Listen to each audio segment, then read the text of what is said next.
I says, you spend the most of your waking hours every day working. You're going to get up and think about going to work. You're going to go to work. You're going to work. You're going to come home and thought about what you did at work.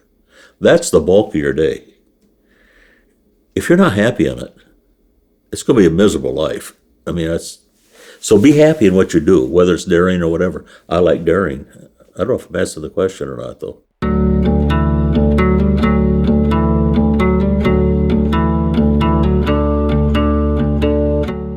In 1956, we moved from Fullerton, California to San Diego. And in church there, all the fellows were off of dairy farms.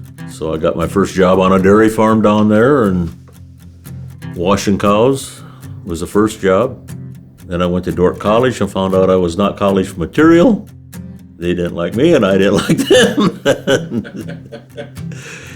Anyway, came home and we got engaged, went to work for my father-in-law. From there, one of the fellows I was working for started us up here in Oregon.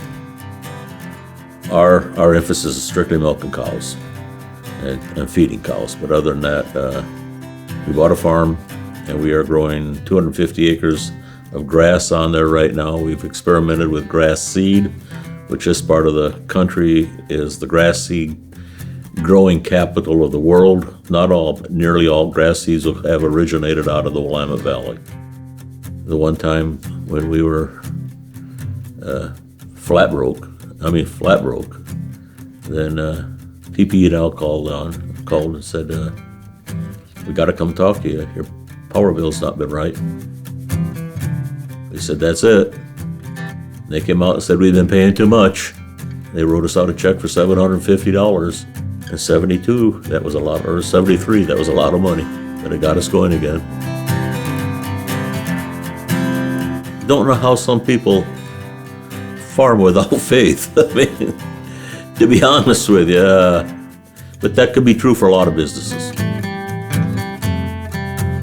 One time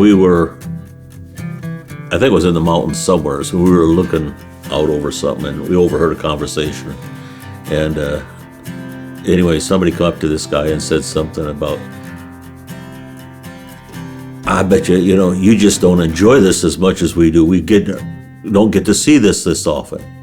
And he looked at him, he says, I enjoyed it enough to live here. In other words, I like it better than you because this is where my commitment is. This is where I'm at. And I'd say that's the way it is with farmers in general. Probably a lot of other businesses as well. This is what I like.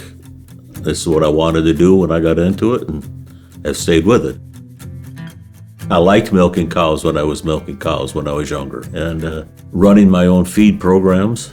I'm 80 years old and I still do it. The boys aren't interested in nutrition, I am, and I still take care of it, and that's what brings that extra 2-3 pounds of milk. We weren't supposed to get rich, and we aren't, but we have all we need. And we're blessed. We have 2 sons on the dairy with us now, and 2 grandsons coming on, so can't beat that.